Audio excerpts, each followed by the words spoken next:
Wow. What is up? You like that? Yeah, wow. I I got felt a, like I was in the 80s for a second. I got very Hollywood. Well, that was the idea. I wanted to get Hollywood and a little Stranger Things esque. But Mhm. thanks for hopping on. This is Whispers from the Warp. I am your host, Cannoli Crusader, and I am blessed to have SithCast on with me. Oh, PJ, man. Paradox Nerd. I very much appreciate it. This is the first one, so we're gonna fumble through this and see how it goes. Well well, first of all, thank you for having me on your show. It's an honor and a pleasure, to be your first guest on your podcast, and I'm really excited, uh, to learn, uh, about the Warhammer, series and the lore.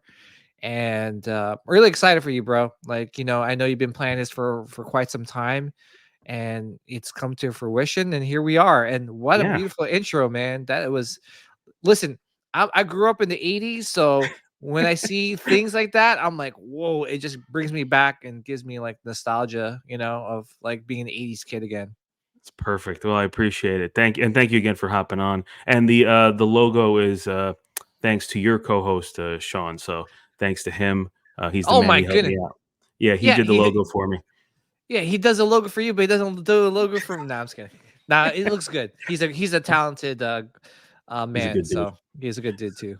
So yeah, so the idea behind this podcast was it's definitely not it's a unique concept as far as Warhammer 40K goes. Mhm. There's a ton of podcasts about Warhammer. Some are focused on the lore, some are focused on the hobby aspect, the artistic aspect of the hobby, the Mhm. video game aspect, and soon to be TV show aspect of the hobby. And that's what's cool about it. It's a very all encompassing hobby. Mhm. But my idea was since I come from uh, all nerddoms like yourself. I'm a Marvel Comics fan. I'm a statue collector. I'm known in the statue community. Mhm. My idea was to do something a little different because I feel like I've been eclectic in my nerddom. I do a little bit of everything. Mhm. I wanted to introduce Warhammer to people who don't know about it, and as it's becoming more mainstream, be sort of an ambassador from the statue community or the comic community to Warhammer or Star Wars, for example. That's why I have you on. I've been a Star Wars fan my whole life, but my real love, has always been Warhammer. It's just it's been a part of me, and it's definitely kept me going the last 25 years. Just a quick short story before I even start bringing you into it is there was a comic book store in Yonkers, New York called the Dragon's Den. And that's where I owe my fandom to. So I used to go buy comics there. I even started looking at Bowen statues there. They had a little bit of everything. It was one of those bigger hobby stops from back in the 90s. They had like RC cars, video games, anything and everything you could think of. And I don't know, I think I always had a fascination with little armies of soldiers. Mhm. So I had gone there one day, and there was a group of people playing what was Warhammer at the time. I had no idea. It was just this big 6x4 table with terrain, so it looked like a little battlefield. And there was this young kid playing with a bunch of older guys, um, and rolling dice. And I was like, "Whoa!" It's like, what? I had that moment, and it was powerful enough that I still remember it. I remember exactly what it looked like and what models he was using. They were unpainted at the time. Everything looked gray. It's gray plastic, but I Mhm. didn't know you had to paint them. But it was like, whatever this is, I need to learn more. I was just completely drawn into it from Jump Street, and that was it. So the only problem was being that it's a time consuming hobby. I had to basically sell my circle of friends into getting into it also, which probably took about like a 2 years of pitching them like we got to do this because we used to play. I don't know if you ever played Magic the Gathering. You're ever into that? No, but I always saw people play it and Yeah, I know that has a big, huge following. I mean, huge. it's Yeah. still going on till this day. So, So yeah, a huge, massive following, and Mhm. that's kind of like the gateway drug to that, like D&D. Mhm. Magic the Gathering. This is just one step further into that niche. And the exciting news now is that Henry Cavill is going to be producing, directing, and probably starring in at least one of what he's creating, a Warhammer 40K cinematic universe, uh, Mhm. which is like, I mean, mind blowing that it's even gotten to this point. He plays, and there's been a few celebrities that have played in the past. One of the famous stories was Robin Williams was a big 40K. Oh, I didn't know that. Yeah, yeah. He There's a famous story that he walked into a gaming store, and everyone kind of just stopped what they were doing, like, "Holy crap, this is Robin Williams!" And he and he said, "What does a nerd got to do to get a game around here?" Oh, Uh, wow. yeah, and apparently his family still has his. He has an Eldar army. So for the uninitiated, Eldar is basically like space elves. So Mm. that's how I'm going to segue into this. So if you know Lord of the Rings, uh, Warhammer 40K is basically Tolkien in space. Oh, okay. That makes You've sense. got elves, you've got orcs. Really? Yeah, yeah, you've got, and there's some stuff that's just science fiction because Mhm. it's kind of an amalgamation of Tolkien, World War One, and any pop culture like punk rock thing that you could mix into from the 80s. It's really wild. So there's a ton of factions. So let's get you started first. I want to just share my screen. And in the first screen, I apologize, a little wordy, but it's Yeah. how I Well, learned about Warhammer. It's the first page mhm. in the 40K rule book, and it just kind of sets the stage on what is considered to be grim, dark science fiction. So I'm just going to share my screen, and I'm going to read this to you, and Yeah. you're going to just absorb this, and then we're going to go. Uh, Let me yeah, just so just real quick, yeah. just so is it really like orcs? They're really called orcs? Or is Yes. it okay, gotcha. I So just wanna yeah, yeah, just yeah. because So I at like my first mind it was gets space away. orcs. Like the first edition of everything was like they just put space in front of everything, and it was like Mhm. space orcs, space elves, you know. Mhm, And mhm, then they started to come up with names that or would, I guess, be more IP friendly, so they could defend it. mhm, And there's Games Workshop is the company that makes it, and they learned their lessons a few times that when you make things too generic, people can steal it and use it for their own IP. mm. So Eldar, or they're not even Eldar anymore; they're the Eldari. But I'm just so used to calling them Eldar. They're the space elves. But let me Gotcha. just share the initial. Uh, so it's a little bland page, but this was the first page of the third edition rule book, and I'll just read it to you. So this is the quick backdrop of the 41st millennium, and that's what 40,000 stands for. It's Oh, Earth, okay. it's the year, and it's an estimate because nobody knows what the hell's going on anymore. But I'll just read it out to you. So it is the 41st millennium. For more than 100 centuries, the emperor has sat immobile on the golden throne of Earth. He is the master of mankind by the will of the gods and master of a million worlds by the might of his inexhaustible armies. He is a rotting carcass, writhing invisibly with power from the dark age of technology. He is the carrion lord of the Imperium, for whom 1,000 souls are sacrificed every day, so that he may never truly die. Yet, even in his deathless state, the Emperor continues his eternal vigilance. Mighty battle fleets cross the demon infested miasma of the warp, the only route between distant stars, their way lit by the Astronomicon. The psychic manifestation of the Emperor's will. Vast armies give battle in his name on unencountered worlds. Greatest amongst his soldiers are the Adeptus Astartes, the Space Marines, bioengineered super warriors. Their comrades in arms are Legion, the Astra Militarum, and countless planetary defense forces, the ever vigilant Inquisition, and the tech priests of the Adeptus Mechanicus, to only name a few. But for all their multitudes, they are barely enough to hold off the ever present threat from aliens, heretics, mutants, and worse. To be a man in such times is to be amongst untold billions. It is to live in the cruelest and most bloody regime imaginable. These are the tales of those times. Forget the power of technology and science. for so much has been forgotten, never to be relearned. Forget the promise of progress and understanding, for in the grim dark future there is only war. There is no peace amongst the stars, only an eternity of carnage and slaughter, and the laughter of thirsting gods. And that is the opening uh, page in the rule book. And I was I don't know, 13 or 14. I was like, yeah, whatever this is, I love it. Yeah, I could kind of picture it already because I play, when I was younger, I played StarCraft. Yeah, Um, it has like that StarCraft-ish feel. I mean, just from judging from what it's you're funny you reading. say that. So here's a Mhm, little backstory. StarCraft, the original, mhm. was supposed to be a Warhammer 40K game. Oh, wow. Yeah. Okay. Is Yeah. that where they So, probably got their inspiration from? well, exactly. That's exactly. So the Zerg, the Mhm, bugs, those were the Tyranids. Those are the Tyranids. mhm, The Terran troops, those are Space Marines, mhm, and the elf things, those are the Eldar. So what happened is Games Workshop and Blizzard had some sort of legal disagreement, and they stopped the partnership. And Blizzard was like, "Well, we got this game, so let's just make it mm. anyway." And boom, there's StarCraft.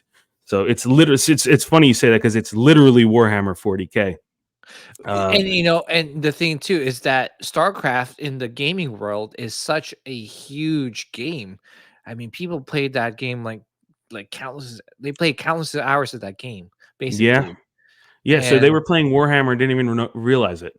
wow, so you mean to tell me I was playing Warhammer? I didn't realize it. Wow, that's Yeah, the whole concept is very similar to the tabletop game. That mhm, whole the resource gathering, not so much, but the little armies fighting each other on a screen is just what you're doing at the tabletop. So that's one of the main parts of the game. Is it's a tabletop board game where you got to paint little armies of soldiers, and yeah. it has a bunch of rules. Um, but I've always loved the board game aspect of it because video games are fun, but to be hanging out with a bunch of friends rolling dice is um, way more fun. You have a few Mhm, drinks, you have a little bit of pizza or whatever, and you have a few laughs. I have a crew of friends here now that I've recently created a little Warhammer group. We play like once a quarter, so four mhm. times a year, because we're all married and we've got Oh other yeah, stuff we of got to course. do. Can't play every week. I get people who message me like, "Hey, you wanna get a game in on Monday night?" I'm like, "Dude, Monday night? It's like, what are you talking about?" Yeah, So but it sounds like very similar to D&D, or if a yeah, lot. yeah. Yeah, No role playing. There's no role playing in it. yeah. It's basically D&D, more little miniatures, a Mhm, battlefield. I could even share to you. So I've been painting for a long time. So I have gotten decent at it, you could mhm. say. And I'll just pull up that one. Where are you? There we go. And it's one of those things like everyone sucks in the beginning, but Mhm. or share. Is it like Magic the Gathering where you could get or collect like better characters or better cards per se? Oh wow, that's pretty Yes. awesome. Yeah, so this is my Imperial Fists. Mhm. So I'll explain what that is, but they're Space Marines or Terran, as you would have known. It took me about a year and a half to paint these guys up. Wow, that is sick, man. Yeah. I So love these ones, is that like that poster in the back in relation to Warhammer, I'm assuming? yeah. So they have an annual painting competition that's in the stores. So that's Mhm. another aspect of the hobby. You can take the painting to kind of the extreme. And these guys won gold in the store, and we're gonna go for it again next year. I got a little Oh wow. diorama idea, but yeah, I also made it into their magazine with one of my miniatures. If you paint long enough, you get pretty good, right? And I've been painting 25 years, so everyone sucks in the beginning, Mhm. but yeah, it's uh it's a great little hobby. So. Mhm. Uh, just taking you back to the background story. Essentially, there's this guy called the Emperor, and it's funny Mhm. because Henry Cavill, he was introducing someone to it, and it's like that's the way you start off. It's like there's this guy, he's the Emperor, right?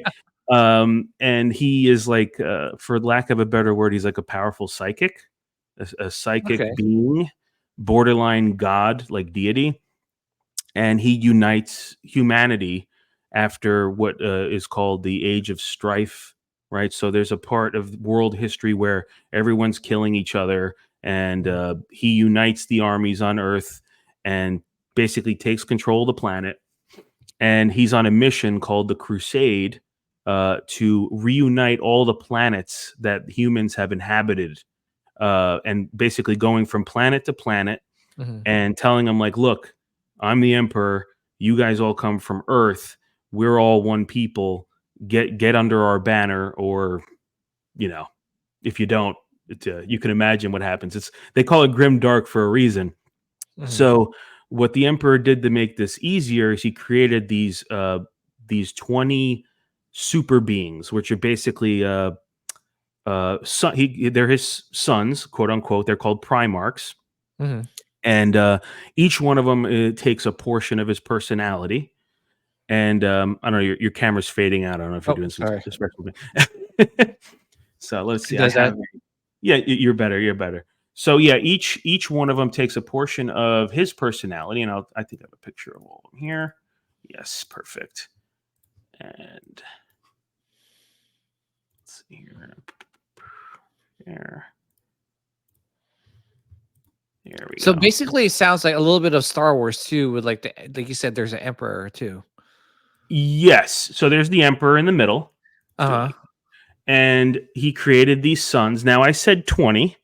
You'll notice here my math is not incorrect. There's 18 there. Mm. So two of them did something naughty. Uh, they are referred to in the history of the lore, but they are never named. Mhm. We don't know what happened to them. There's kind of hints in some of the books of what happened to them, who might have taken them out.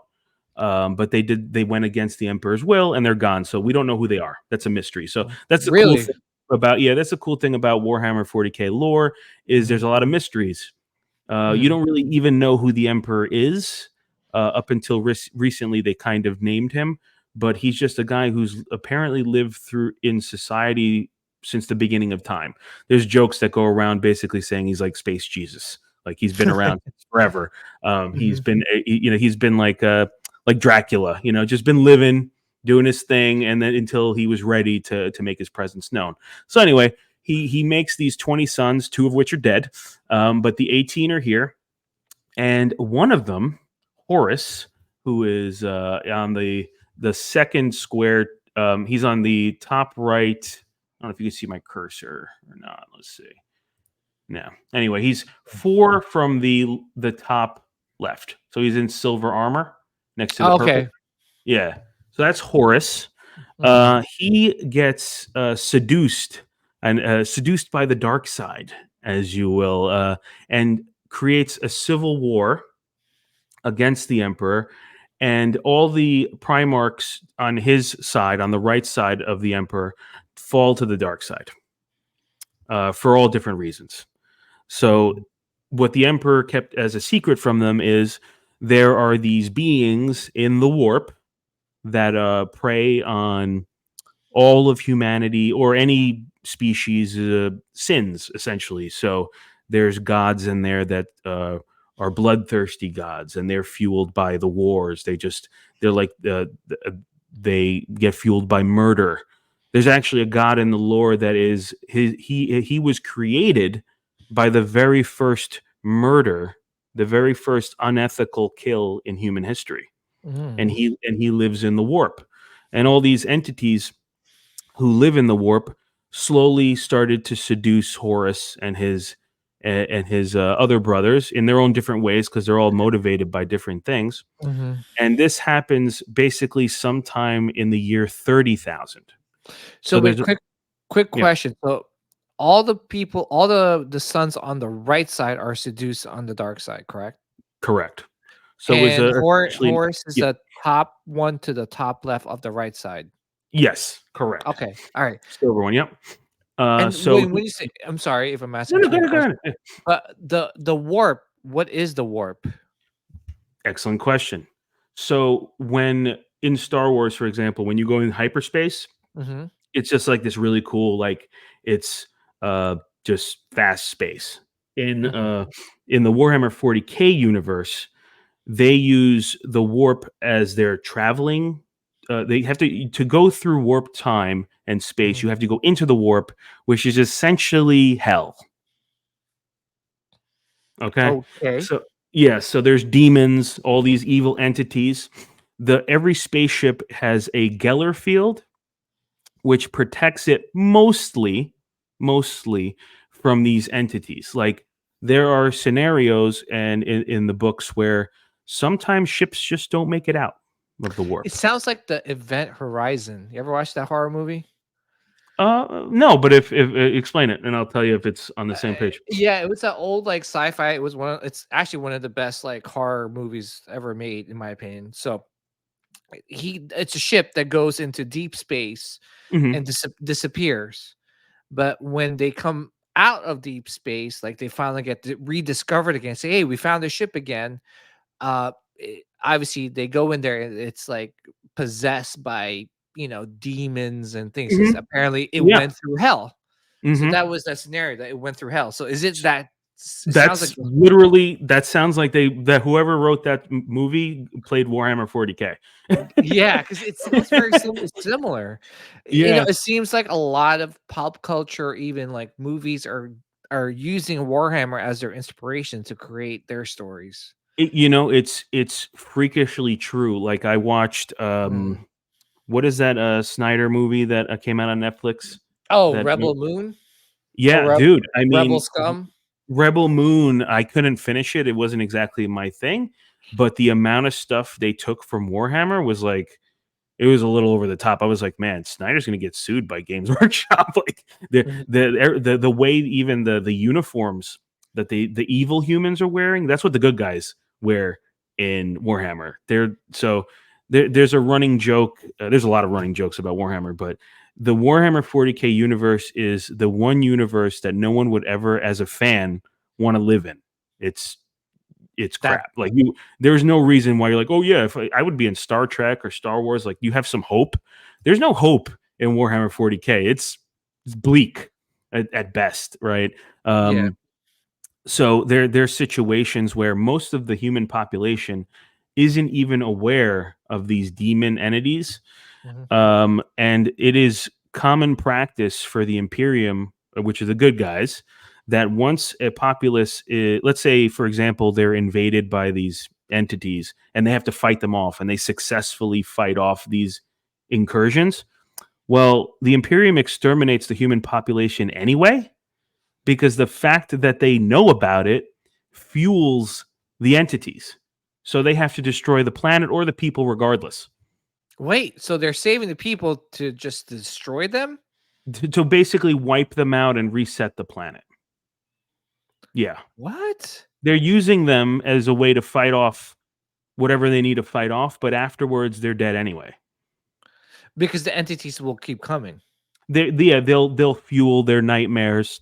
They'll possess them like kind of like they yeah, so think I mean we're Oh. talking literally devil, right? So there's four main gods that are preying on humanity at all times. So is corn, like corn on the cob, and he is the god of blood. He is the god of war and bloodlust, and he sits on a throne of skulls. That's why they'll say his followers will say, "Blood for the blood god, skulls for the skull throne," and they'll lose their minds. And if they can't kill someone else, they'll just kill themselves. Like that's What the if you. hell? Oh yeah, dark. We get dark. Then the second most powerful is Zinch, who is the basically the god of lies and misleading and Mhm, uh etc. Any devious type of mentality would fall into that category. mhm. Nurgle is the god of pestilence and decay. So if he possesses a populace, it basically creates like hordes of zombies, and rotting things, moths, whatever you can think of. And then the other one is Slanesh, which is the youngest of the four and the weakest, but that is the god of basically like indulgence, um, and Mhm. he or she, it's really unclear if it's he or she or maybe a little bit of both, right? He or she was birthed by the space elves or the Eldar, because at one point when they were the masters of the universe, before the humans really came into power, they became so self obsessed with themselves and their grandeur and Mhm. so over the top that they actually birthed the fourth chaos god, which in turn consumed most of them. And that's why most of the Eldar or space elves are extinct. They're like a dying race because they birthed the god that basically exterminated them. What the hell? Yeah. This is like a very depressing, dark It is depressing. And that's why IP. it's so great. Oh my gosh. so, Like so it's like literally like okay, oh, we saved you just to kill you. All right. yeah, I mean It's bit there are some more good, like there's the so one of the good Primarchs, mhm. one of the good sons is called Lehman Russ. He is, I believe he's the jeez, where is he? Trying to get visual here. Where is Lehman Russ? Yeah. I can't Well, I I can't make out and the photo. Anyway, well he's one of them there. well, I was But gonna say, for the people listening, like where can they find this picture? Because probably like they're trying to probably oh look yeah, for just you can just Google. Good idea. You could just Google Warhammer 40K Primarchs, and this mhm, image will come up. There's a ton, dude. Like Warhammer 40K is so ripe with memes. I mhm, mean, it's the perfect IP for memes. So you'll find ton of stuff making fun of all the Primarchs. Some of them fall to chaos in the most ridiculous ways. mhm. Uh, The God of so Chaos, right? the gods of chaos. Oh, I'm sorry, and that's what the four gods are called, chaos. So it's kind of a, and the reason why they're called that is they never really can win because Mhm. if any one of them starts to actually get an advantage over anything, one of the other gods turns on them. What the hell? They'll turn on each other on a whim. Yeah, so it's like that's why they're called the chaos gods. It's just a It's pure complete chaotic. Yeah. chaos. So, and some of the Primarchs that have fallen to those chaos gods have fallen to a specific one, Mhm, or they are what's called they fall to just chaos undivided. They kind of devote themselves to all four of them equally. mhm. And that depends on the Primarch. But yeah, so that's kind of like the backstory, and that's 10,000 years before 40,000. So there's a whole line of books that I collect that is the actual novel series of the fall of Horus and how he turns against the Emperor and how he eventually, fights the Emperor and gets killed. But what happens is he mortally wounds the Emperor in the process. And that's why at the year 40,000, the emperor sits on the golden throne as on what's called the Astronomicon, right? And the Mhm, reason why you need this is it's what helps the people navigate in space.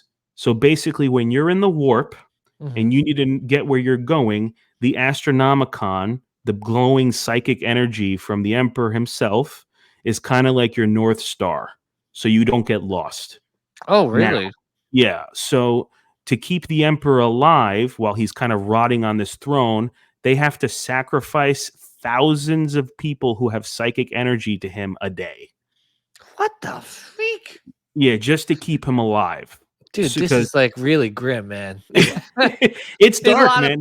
a lot of people are dying, is basically what it Everyone's dying. Billions of people are dying. Hope is kind of you know. uh-huh, Some of the emperor's sons are still alive, fighting the mhm, good fight. So two of them are currently in present day lore up until recently, and it has been a big deal for me because when I started in Warhammer 40K, and this was the third edition of Warhammer 40K, all the Emperor's sons were lost. Nobody knew where the hell they were.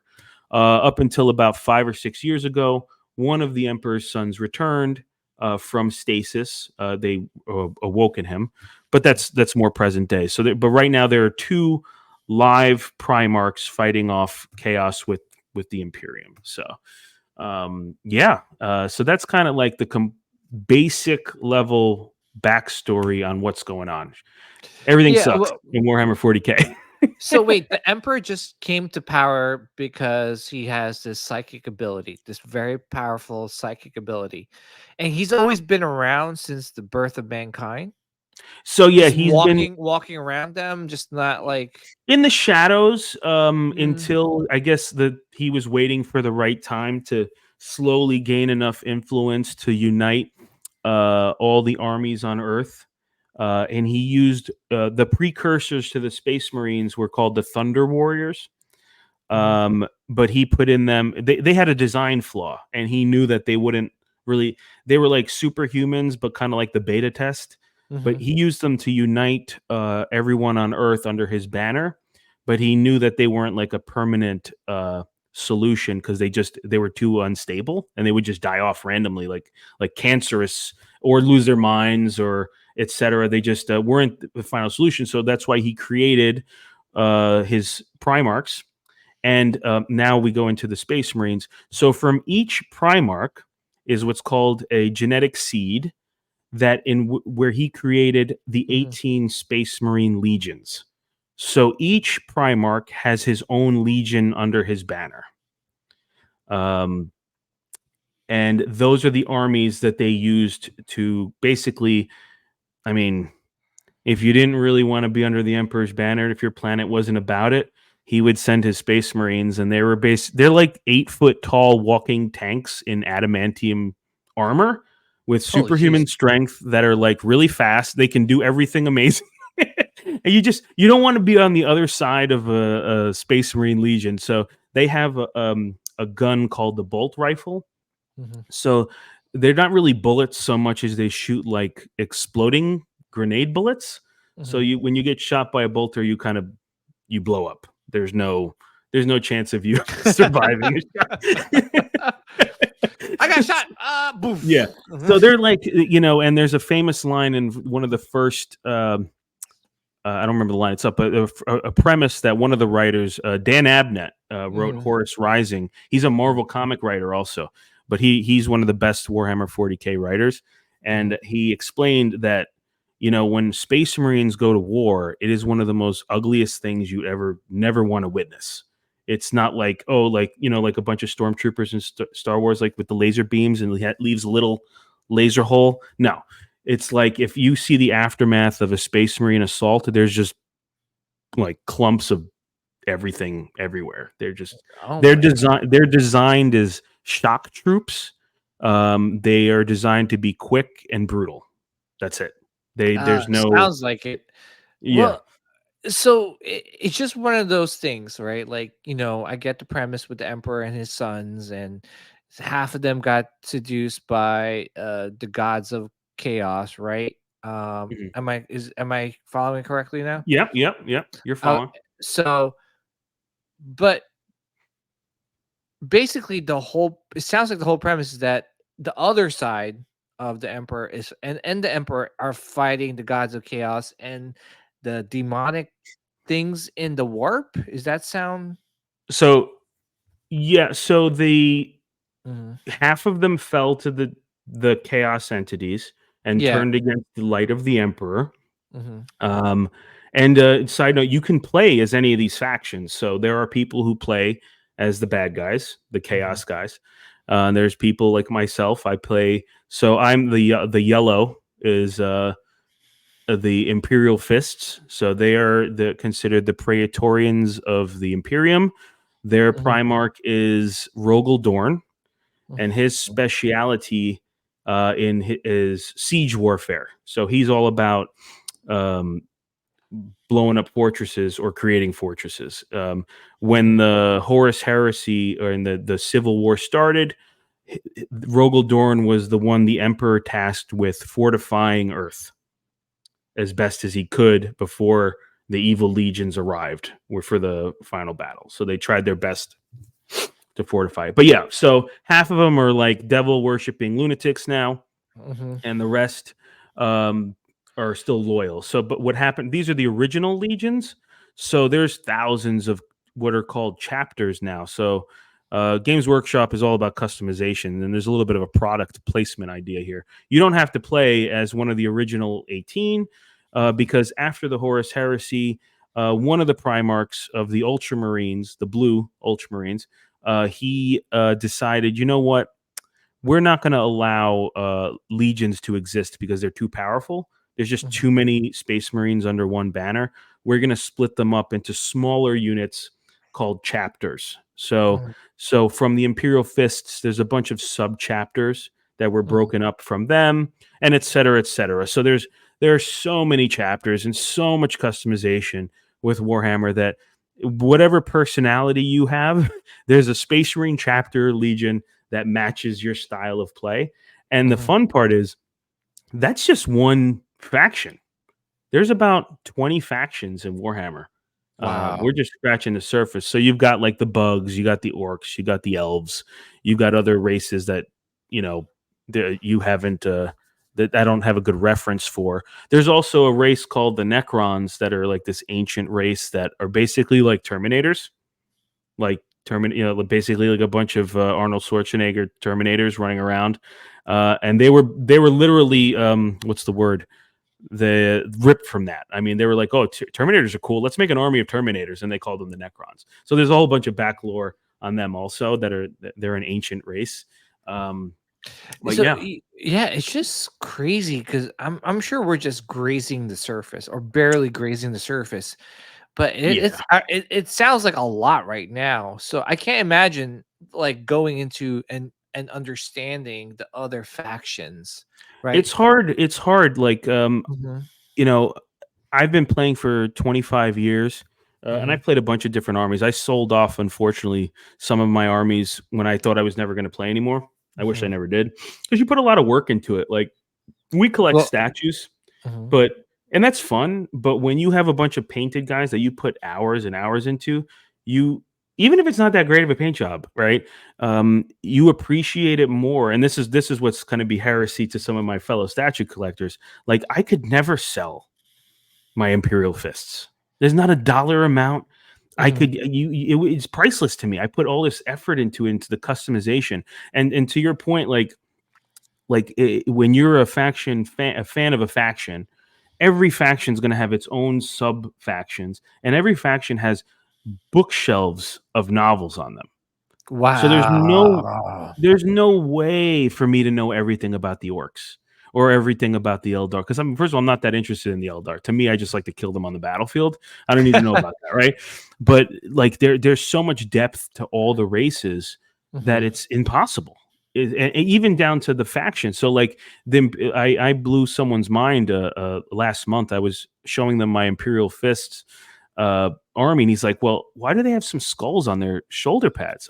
Isn't that like chaos? Isn't that evil? Chaos does that. They'll have skulls that Mhm. people they killed on spikes on their armor." And I'm like, well, little known fact, the Imperial Fists are into scrimshaw.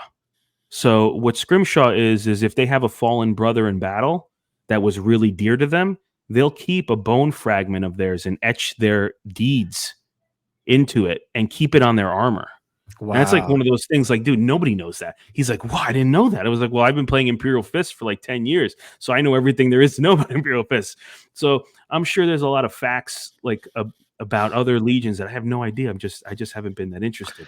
Well, Yeah, and and that's why like I'm so like happy that you started this podcast because it's like it's very intimidating, right? Like not only with just like, Warhammer, but just getting to another IP and understanding it, especially, it's been around for such a long time, and I haven't read, a page of a single book or novel or, and that's one thing too, thank God for the movies for the Lord of the Rings movies, because that's when I was really first introduced to them, into mhm. that lore. Yeah, I knew about the books, but I never really read them. Um, but that's why I feel like this podcast is going to be very helpful into me getting into it. I'm already into it, bro. Like, Cool. I'm I, succeeding. I, I mean, it's very depressing. Let's just put it that way. Because it's just like, you want a little bit of balance, right? Like, There's yeah, I can I like appreciate that. I'm So more dark like side, in the but words of what's that director who made Edward Scissorhands? Was that? Tim Burton? Tim Burton, yeah. He has there's a famous interview of him, and they said, "Why are your movies so dark?" Mhm. And he said, "They're not dark. I just take a dark setting and then shine a nice beacon of light on one particular thing, so everything around it looks dark." Dark. So real quick on the orcs. So this is an image of the orcs Mhm. fighting the Tau. So this is another race. I like to refer to the Tau as space communists. Up. So that's the I best way mean, to Tao describe them. is like, you know. Tau. So they literally go around like they preach what they call the greater good, and if as long as you follow them, you can be under their banner, which is great. Except they castrate the entire population and then put you under their Oh, banner. of course.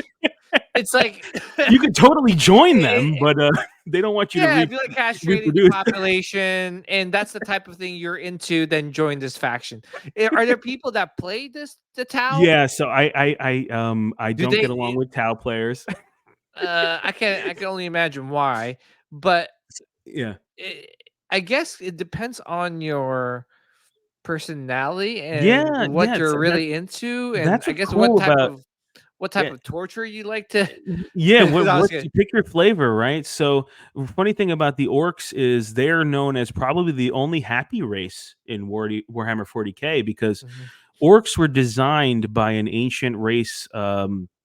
They were mhm, created mhm. by the old ones to fight off another problem. And I might have that wrong. Some of the lore experts might correct me on this. It was the old ones or the Necron tier. I don't remember, but they were created to fight off one or the other, and then they were an experiment completely gone wrong.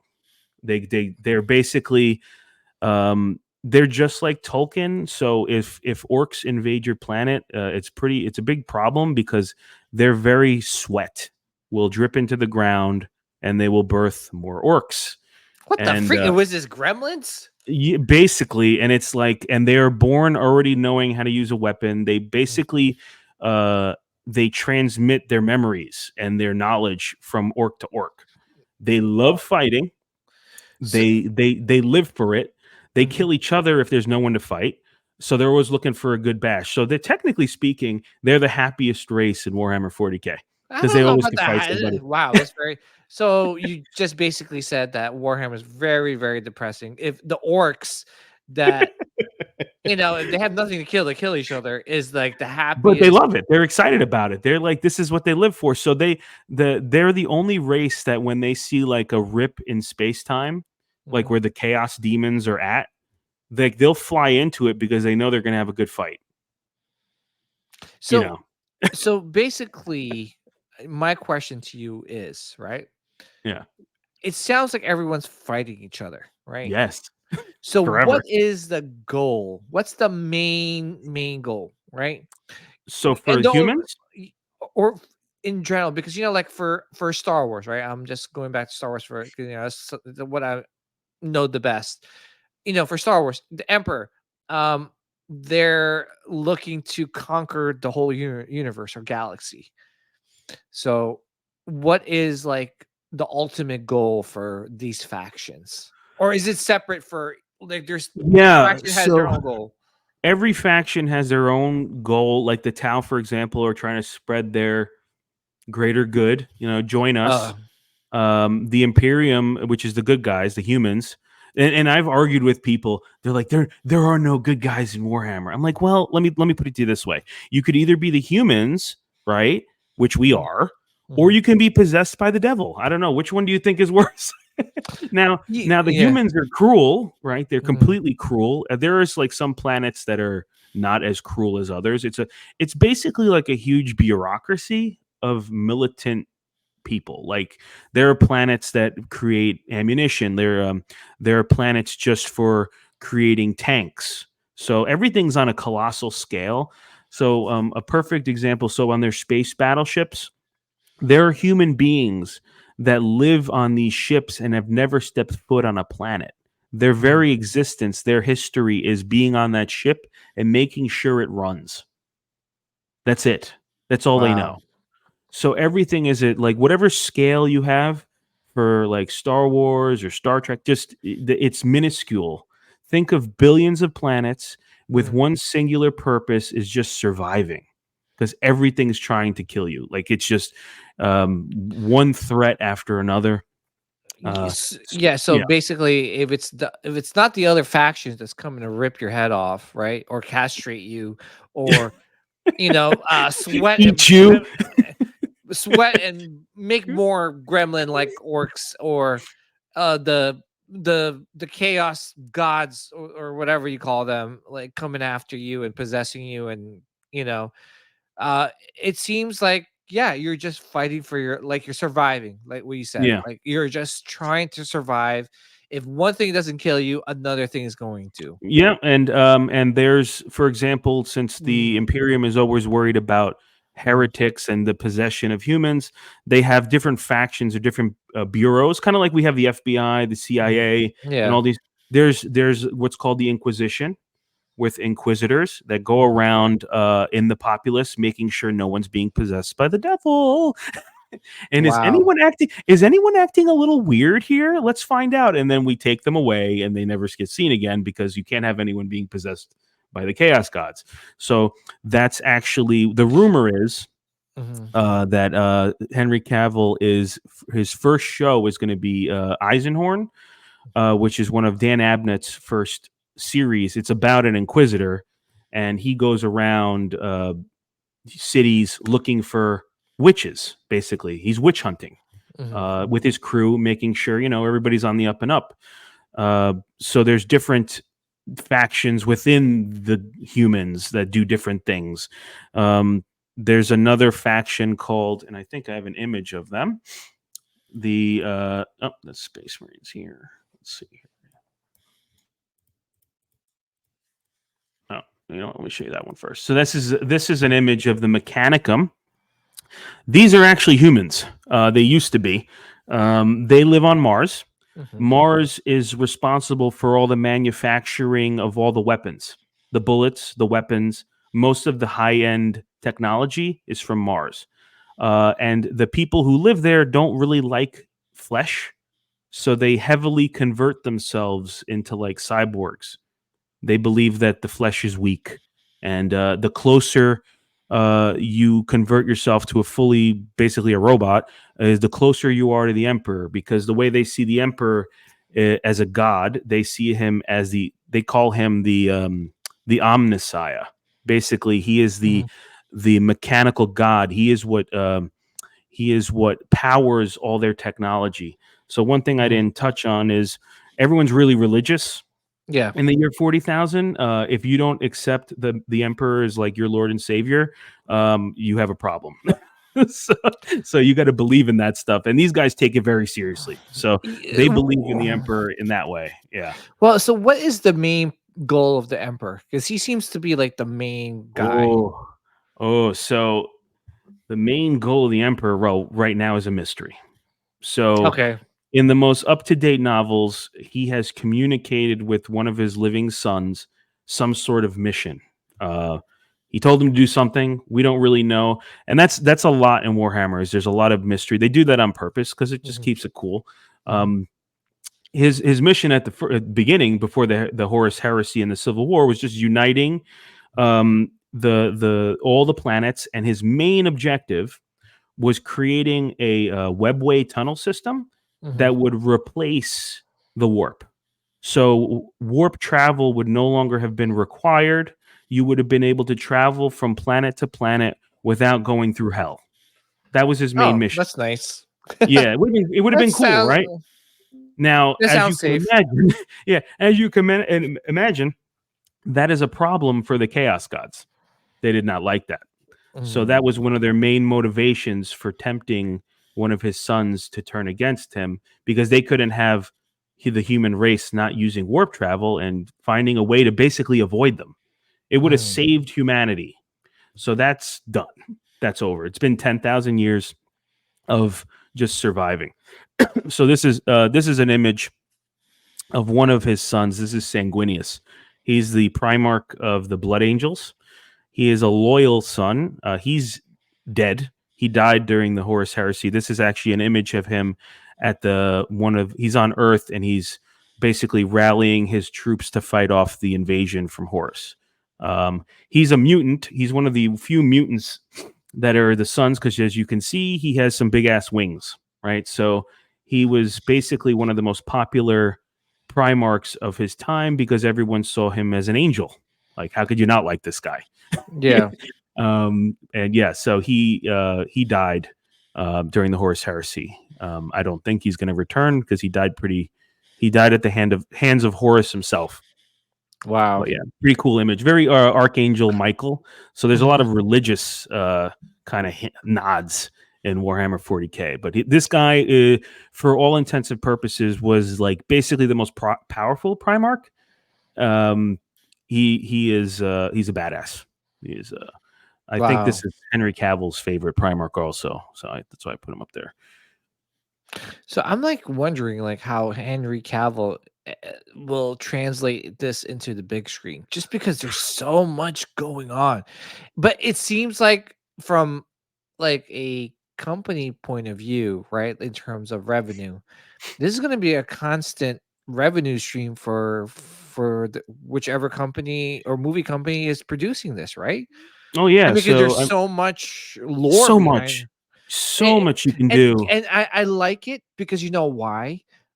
You know why I like it? It's just because, for example, The Walking Dead, they have Mhm, just one comic book, one storyline.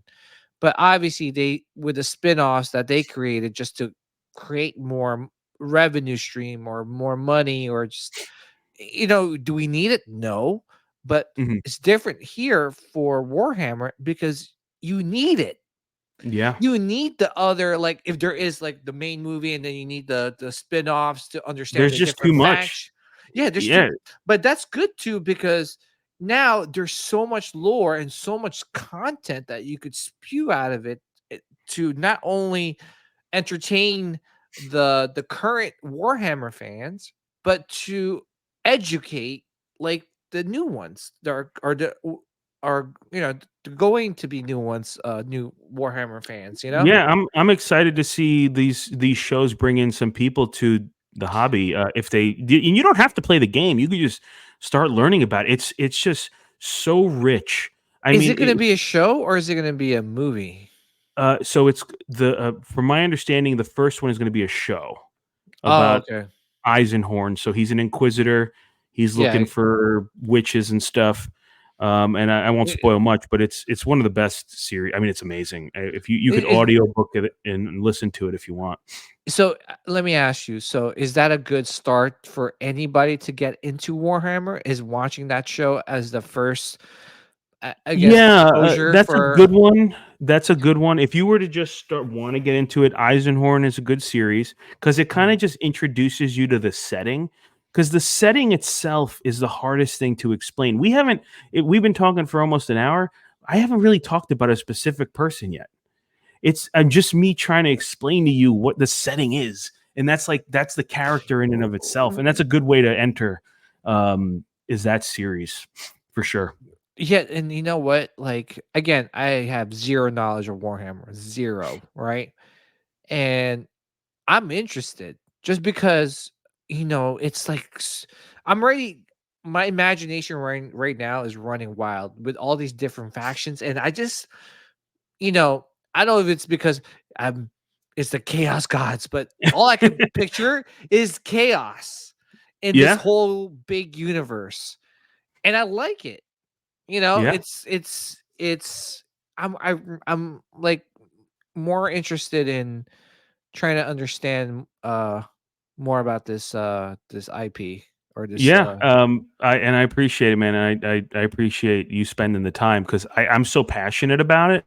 Um, well, you do a and great job of explaining it, thank you, thank you. It's hard. especially. It's a hard one to explain. Yeah, But to your point, exactly, you could make a movie just about one battle. I good mean, lord. there's books that I've read where it's just a story about one particular fight on one particular planet about one particular thing, and you could have a whole movie about that. Jeez Louise. There's a famous book. It's called the famous battle called the Battle of Hell's Reach, and it's a chapter of Space Marines called the Black Templars, and they're kind of fanatical. They're a sub faction from the Imperial Fists that I play, Mhm. and it's just about them defending a planet called Hell's Reach from an orc invasion. That's it. It's a whole book about it, and it's awesome. And you could do a movie just about that. That's Well, it. it's crazy. It's like it sounds like Henry Cavill. He's producing this, right? Yeah, yeah, It he's sounds produced like it. he could just probably retire from just just doing Warhammer Yeah, content. dude. I mean, I hope he does it right. People are worried. I'm not gonna lie. 40K fans, we like to say we're the last bastion of lore that hasn't been corrupted by PC culture because Mhm. it's kind of it's twisted and you don't want to, but that's the core of it, right? You don't want to pollute it because if you water it down it becomes anything else. So the fact that Henry Cavill has it, I'm a little confident, but at the same time I'm still like, okay, once like some sort of studio executive says like, wait a minute, you're gonna what? There's gonna be what, possession and devils and murdering Ah, people, well, like, I come mean, on. I mean, look at the yeah, celebrities now. They're talking about this stuff, so yeah. I don't think it'd be the case. But um, Amazon's producing it. Amazon is, Your guys are good. yeah, they don't, yeah, they're They, pretty, if they can do The Boys they could do this, right? yeah. Plus, they shell out money. Look at Lord of the Rings, or was it the Rings, Yeah, they whatever. spent the Wings of Power, which Yeah, I wasn't it was just felt for Rings of Power, and it's like they spent all this money, but I'm like, where'd they spend it all?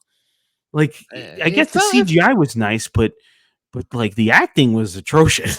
It was so like, Yeah, I don't know. Again, it's hard, right? And I always say this too with with Game of Thrones, right? When they start yeah, losing that magic, it's because they don't have the original writer to write it.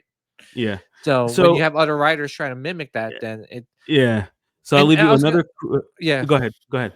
Ask me. So is it the one writer for all these books, or is it different No, writers? no, it's like a team. So the Horus Heresy novels, which is the Civil War, is like a team of writers.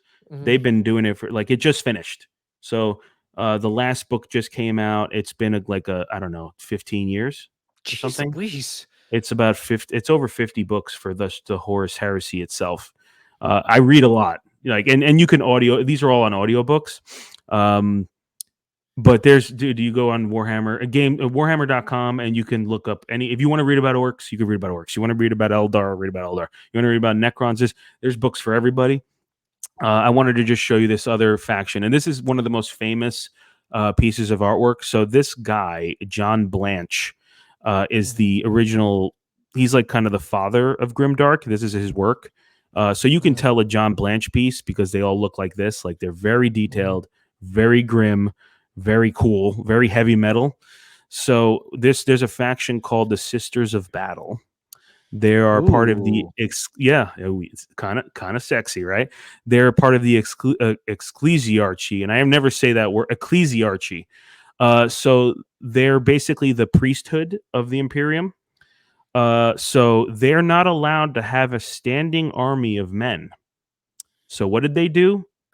They got a standing army of women because that's technically not breaking the rules. So these are space nuns that purge and burn heretics alive. If you are not a follower of the emperor, the space nuns are coming, and they are badass, and they're going to burn you to a crisp. So those are the Sisters of the Battle, or the Adeptus Sororitas. So that is just an image of one sister of battle. They're like badass chicks with swords and flamethrowers and stuff. Wow. Okay. It's just they just can't maybe get prisoners of war. They can't just No. maybe just shoot you in the face and call it a day. They gotta torture you. Yeah, if you're not accepting of the emperor as your Lord and Savior, they're not going to be very happy about Oh, that. jeez Louise. They're not about that life, PJ. They're not about that life at all. So uh, Castrating. Oh that man. is, yeah, they're cool though. I actually have they made a miniature of this that I haven't Mm. put together and painted yet, but I'm very much looking forward to painting it because this he's just retired, John Blanche. He's been making Warhammer 40K art for like God knows how long. Yeah, Um, this is a nice this artwork. it's just so freaking cool, like this the detail, and you see all the guys behind her. They're like all the high lords and the priesthood and all that stuff, and people who don't have time for anything, and they just send in their armies to go do their bidding. um Yeah, it's really cool stuff. So yeah, we're coming up on an hour, and we've only just like barely scratched the surface, but You're right, man. Barely. I don't. It just we sounds still like don't know what the hell's going on. it sounds like you just blew the surface. Like, okay, Yeah, man. there's more. There's What just more. the? It's so much, and have I piqued your interest? Have I gotten Oh you? yeah, you did. I mean, Okay, I'm not cool. even lying, man. This is like really, really interesting. And that's one thing too. It's kind of intimidating because again, when you're getting to something new, um, if it's simple, yeah, it's easy to get into, but as complicated and as rich of a history of that Warhammer has, like it's intimidating, right? You're like when I spoke to you about it, like when I first met you, you're like, oh yeah, there's games, I'm painting this, there's 50 books, and you're like, what? Star Wars is just 3 movies Yeah, originally. Yeah, they have yeah, some books, but they never had this many books and this many factions. I mean, it's Sith, Jedi, okay, and yeah. maybe the Republic, okay, maybe some bountyers or Mandalorians here and there, but this is a 20 factions, and they like to freaking like just And burn they're you, all a little cash. messed up in their own way. Yeah. Holy So moly! there's Jeez. some goody ones, kinda What's goody goody goody. goody in the Warhammer world? So Like, there's oh, they so actually just shoot you in the face. They just kind of like yeah, euthanize you that there's a way. faction of Space Marines called the Salamanders. Oh So here goodness. they're kind of like a walking oxymoron, right? So they're the friendliest. So they actually kind of like respect humans. They care, like they don't want to hurt humans. They want to protect them for the most part. Um, so they have a chemical like they come from a planet. I think it's Vulcan, Mhm. and I could get that wrong. Remember, there's a lot of lore here, but they Yeah. have a genetic thing. So their skin is like charcoal Mhm. black, and they have red glowing eyes, so they look evil, but they're actually the friendliest of the Space Marine chapters. Like if you saw a salamander coming to save the day, like you'd be like, okay, this guy's at least gonna try to keep me alive, as opposed to like one of my guys, an Imperial Fist, he'd be like, yeah, he'd try to keep you alive, but if it doesn't really help the mission, he really cares. Like, get out of my Yeah. way, so so they're kind of good. Oh wow. Okay. Yeah. So Yeah. Yeah, but yeah, you piqued my interest, and nice. you That's the know, mission, bro. and the thing too is that like I hope the people that are listening are it's speaking I'm sure it is.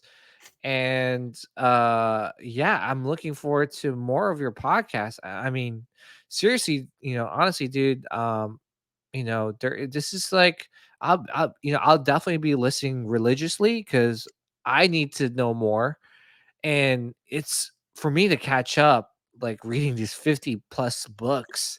It's just Yeah, gonna you be don't gotta like, do that. You don't gotta do that. You gotta find something you like and just kind of research that. oh, They have websites called it's called the Lexicanum, and it's mhm, basically like a Wikipedia for Warhammer.